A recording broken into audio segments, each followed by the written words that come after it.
Welcome to Black History Monday, the show that takes you on a journey through Black history to expose our contributions, as well as many racial massacres hidden from history.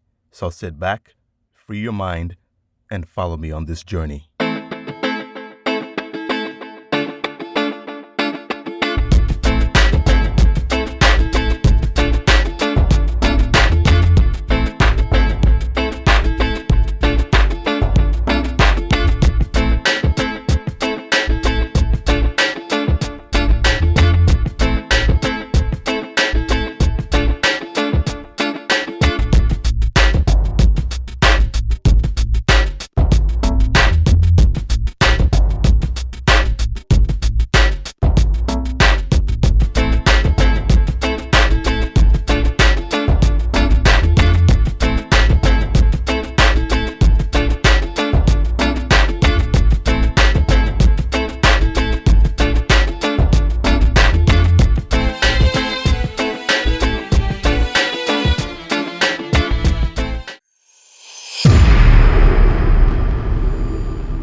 Who was Sally Hemings?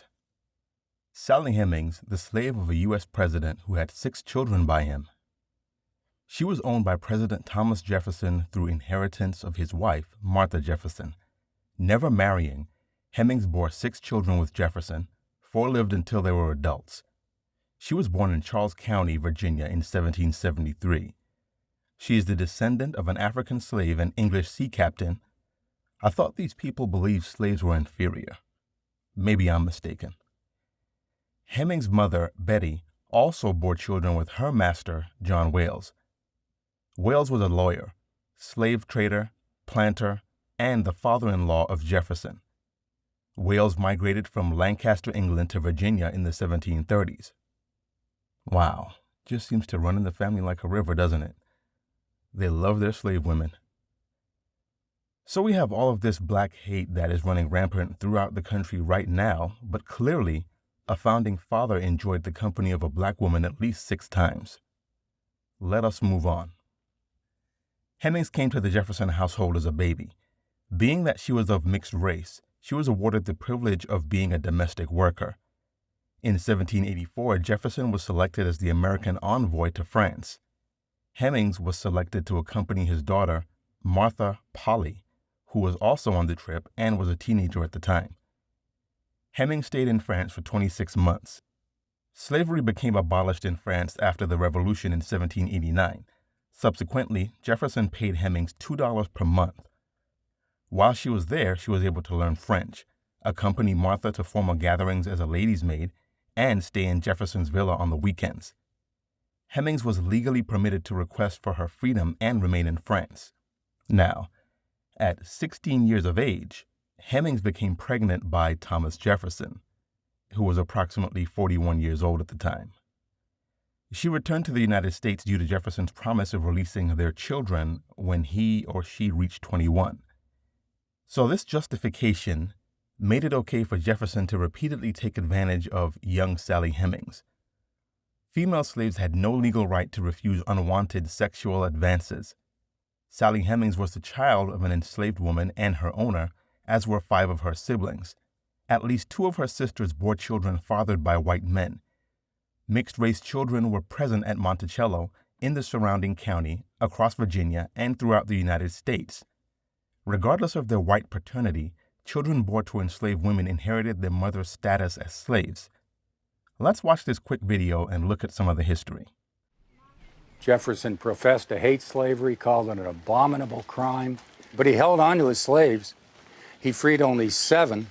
The author of the Declaration of Independence, who wrote that all men are created equal, owned 600 slaves over his lifetime, and in addition to his legitimate children, almost certainly fathered at least 6 other children with his slave, Sally Hemings. For generations, descendants of Sally Hemings have been telling stories implicating Jefferson as father of her children. DNA proof of a connection came in 1998. In the joinery or the furniture making wood shop, in Jefferson's later years was run by a slave named John Hemings. And Hemings ran the joinery and made many pieces of furniture that are in Monticello today. This is an example. He was very highly skilled, and he was freed by Jefferson in his will and given the tools of his trade. John Hemings is remembered because of his craftsmanship, unlike so many other Jefferson slaves. To be able to sort of have an image of Jefferson that we all know, and behind him the names of the 600 people that he owned in his lifetime, really means that we have to understand slavery in order to understand Jefferson. Lonnie Bunch heads the Smithsonian's National Museum of African American History and Culture, sponsor of a traveling exhibition about slavery at Monticello. And what's powerful is, quite candidly, we only know the first names. And there are some that we just have as unknown because we don't even Lucy, know. Lucy, Right. Lucy, Right. where it's almost any old name. That's exactly right. This is the desk upon which he wrote early drafts of the Declaration of Independence. The first of those drafts attacked Britain's slave trade, Jefferson writing that King George III has waged cruel war against human nature itself. The Continental Congress took the phrase out. His view was that at best there could be an emancipation, but then there would be repatriation, there would be colonization. African American slaves would leave the United States. He did not foresee a biracial, integrated society. One of the many ironies of his life, because he created a biracial society at Monticello. This is an artist's imagined portrait of Sally Hemings, sister of John Hemings, the furniture maker. She was also believed to be Thomas Jefferson's wife Martha's half-sister. The entire Hemings family ended up at Monticello. But it was in Paris in the 1780s, while Jefferson, by then a widower, was U.S. minister to France, that he supposedly began a nearly 40-year sexual liaison with Sally, who was there with him. By law, she was free in France. Before agreeing to return to Virginia, to slavery, she set conditions. According to her descendants, she said, I will go back with you if any children we have are allowed to be freed at 21. Jefferson must have been totally flummoxed by this strong-willed, I think quite courageous woman. In September 1802, a Richmond, Virginia newspaper outed Jefferson, saying, "By this wench, Sally, our president has had several children." After that, the Jefferson-Hemings story was whispered from one generation to the next for nearly 200 years by descendants of Sally Hemings, many of whom passed for white. It's been an interesting journey for me because it started out when I was a kid, me standing up in class and saying, Thomas Jefferson is my great-great-great-great-great-grandfather, and being so happy and proud to brag about it when we're studying the presidents. But then when the teacher says, sit down and stop telling lies, and all the kids laugh at you. By the mid-1990s, the laughing had stopped. Historians, even at Monticello, were becoming believers. Television reporter Shannon Lanier is a direct descendant of Sally Hemings through her son Madison Hemings. Before that reunion, I had only known the Hemings descendants from Madison line of the family. I didn't even know the Jefferson line. So come on, family, we're all family. Let's get together and take a picture. Shannon Lanier, right in front there, was 19 when he attended the controversial first ever combined Hemings-Jefferson family reunion at Monticello in 1999. Afterward, he and Jane Feldman, the photographer who took this picture, traveled the country interviewing 4 generations of Hemingses and Jeffersons for a book, Jefferson's Children. Our journey in the Jefferson story kind of acts as a catalyst for people to be able to discuss the topic of slavery.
Not out of the ordinary, wealthy white men in Virginia frequently led long-term relationships with their female slaves. They were expected to be inconspicuous about their affairs. Upon returning to the U.S., Hemings and Jefferson's child, Harriet, died on December 7, 1789. She gave birth to 4 others, and Jefferson was the father of all of them. The names were Beverly, Harriet, Madison, and Eston, 3 sons and 1 daughter. All of the aforementioned births were recorded in Jefferson's slave book, although there was no mention of their father. Decades after their negotiation, Jefferson freed all of Sally Hemings' children. Beverly and Harriet left Monticello in the early 1820s. Madison and Eston were freed in his will and left Monticello in 1826. Jefferson did not grant freedom to any other enslaved family unit. Sally Hemings' descendants and historians have a range of opinions about the dynamic between Jefferson and Hemings, given the implications of ownership, age, consent, and dramatically unequal power between masters and enslaved women. Was it rape? Was there any affection? Was compliance part of her agreement with Jefferson? Enslaved women had no legal right to consent. Their masters owned their labor, their bodies, and their children. The nature of Sally Hemings' sexual encounters with Thomas Jefferson will never be known. When Beverly and Harriet Hemings passed into white society, they had to deny their family lineage. Historians and family members have been unable to locate their descendants. Both Madison and Eston Hemings acknowledged that they were sons of Thomas Jefferson and passed that knowledge on to their children. Madison and Eston Hemings' descendants have shared family histories with Monticello's Getting Word African American Oral History Project.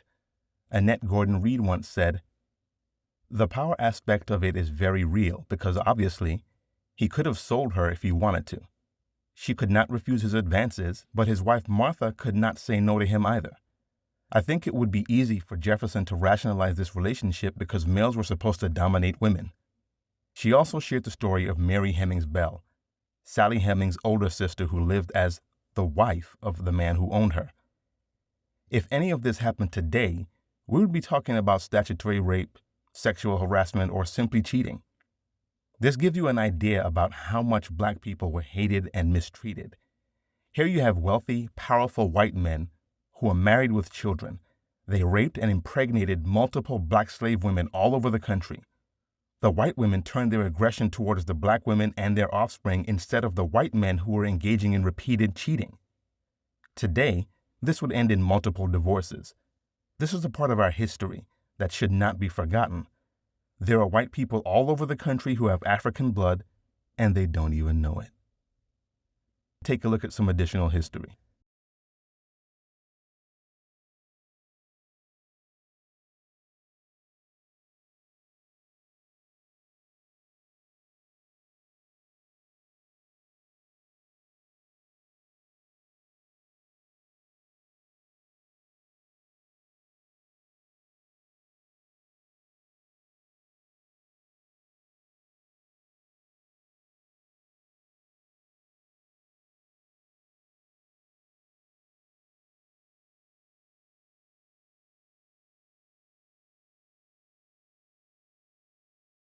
This is a painful and complicated American story.